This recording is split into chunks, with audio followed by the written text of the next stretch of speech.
आज सीधा सवाल की शुरुआत एक बेहद ही देसी कहावत से मैं शुरू करने वाला हूं। जिस इलाके से मैं आता हूं वहां पर यह काफी इस्तेमाल होती है।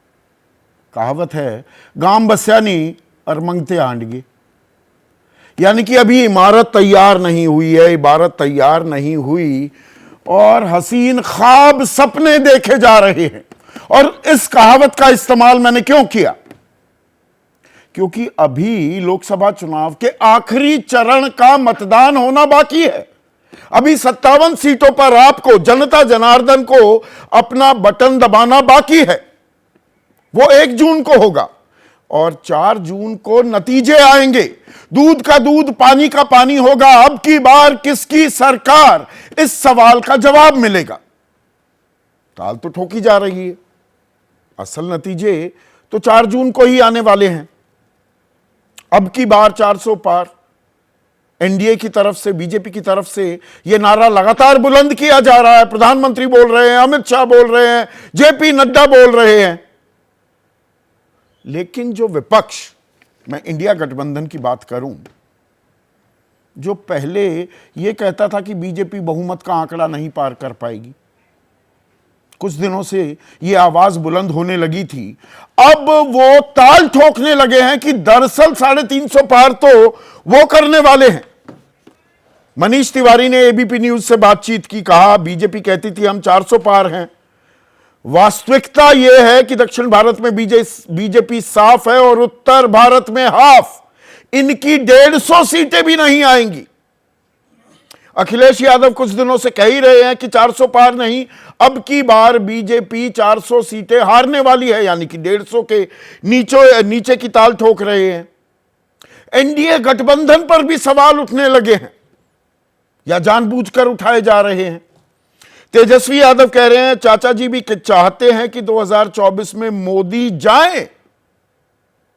मोदी जी के नामांकन में तबीयत खराब का बहाना बना लिया और नहीं गए। ये अखिलेश यादव के सुर में सुर तेजस्वी यादव भी मिला रहे हैं। पवन खेड़ा कह रहे हैं इंडिया गठबंधन 5 चरण के बाद 272 पार कर चुका है। जयराम रमेश कह रहे हैं कि हम कुल मिलाकर 350 सीट जीतने वाले हैं। उधर पीयूष गोयल कहते हैं कि विपक्ष वाले 1 जून को मीटिंग करके जनता को बता देंगे कि वो कितनी बुरे तरीके से हारने वाले हैं।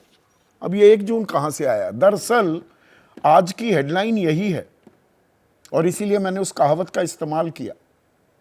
1 जून को 57 सीटों पर मतदान होना है, लेकिन मल्लिकार्जुन खड़गे जो राष्ट्रीय अध्यक्ष हैं कांग्रेस पार्टी के, उन्होंने इंडिया गठबंधन की एक बैठक बुला ली है दिल्ली में। यह 6ठी बैठक होगी इंडिया गठबंधन की, और इसमें चुनाव की समीक्षा की जाएगी, सरकार बनाने पर चर्चा, यह भी इस मसौदे में शामिल है। भविष्य की रणनीति और सीट कम होने पर एनडीए की सरकार बनने से रोकना, कि 272 का आंकड़ा जुटा ना पाए। एनडीए गठबंधन ये मुंगेरी लाल के हसीन सपने हैं या कुछ चुनाव में ऐसा बदला है, कुछ अंडर करंट अब कांग्रेस को और विपक्षी दल को समझ में आने लगा है। They are sensing an opportunity. कुछ गंध आ रही है कि नहीं भाई, खेल पलट तो नहीं गया है, बदल तो नहीं गया है। वो रामधारी सिंह दिनकर की जो मशहूर लाइनें हैं, सिंहासन खाली करो कि जनता आती है, अब उसे तो दोहराने या उसका स्मरण करने में तो नहीं लग गया है विपक्ष।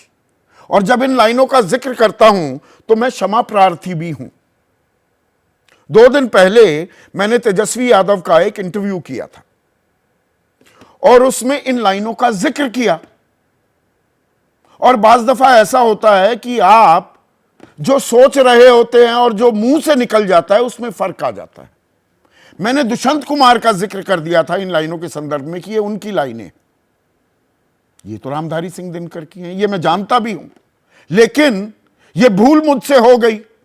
अब मैं ये सफाई नहीं दे रहा हूं, कतई नहीं।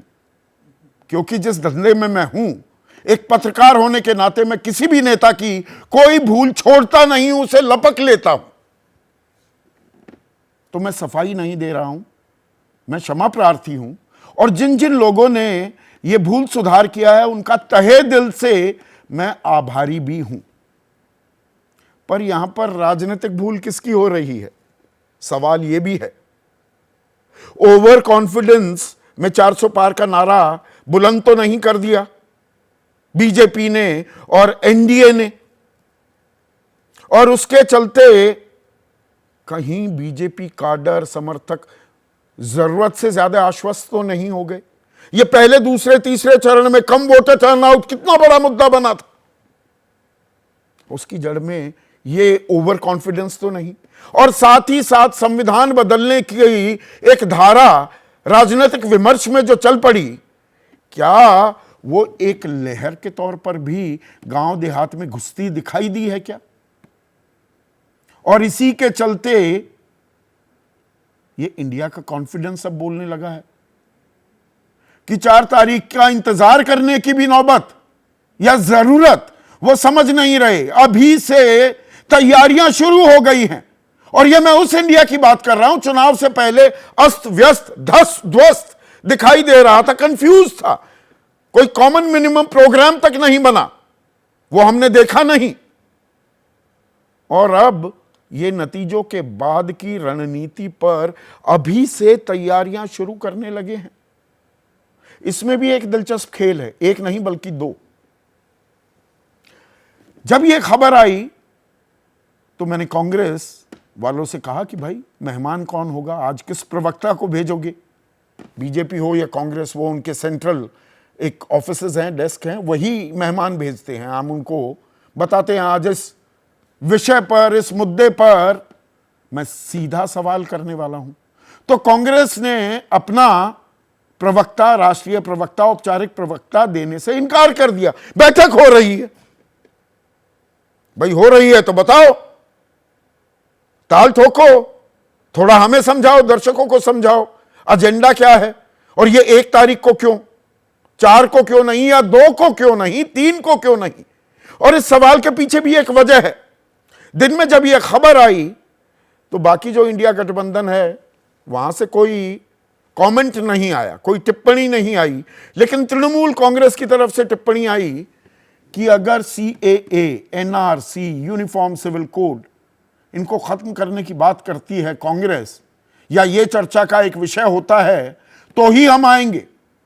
लेकिन शाम होते होते तृणमूल की तरफ से क्या बयान आया, यह कहते हुए बयान आया, बयान की असल बात बाद में बताता हूं, कि हमारे पास विश्वसनीय जानकारी है कि बीजेपी अपनी जीत पर शेयर बाजार में पैसा लगा चुकी है, हालांकि वो जीतेंगे नहीं।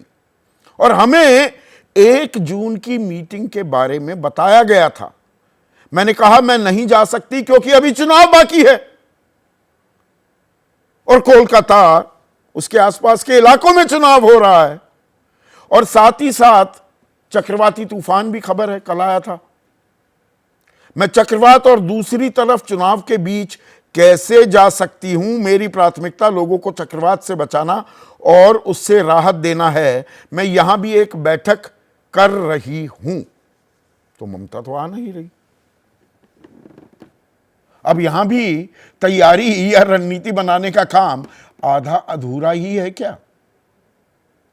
और उधर अगर हम एनडीए की बात करें, जैसा तेजस्वी ने सवाल उठाया कि नामांकन में नहीं गए नीतीश कुमार, अजित पवार की बात करें, एनसीपी गुट, जब महाराष्ट्र के आखिरी चरण में, देश के आखिरी चरण की बात नहीं कर रहा हूं, चुनाव होने वाले थे, उससे पहले प्रधानमंत्री का एक रोड शो भी हुआ, रैली भी हुई मुंबई के इलाके में ही, सटे हुए इलाके में, तो आखिरी 3 दिन अजित पवार कहीं मंच साझा करते नहीं दिखाई दिए, कहीं गायब दिखे।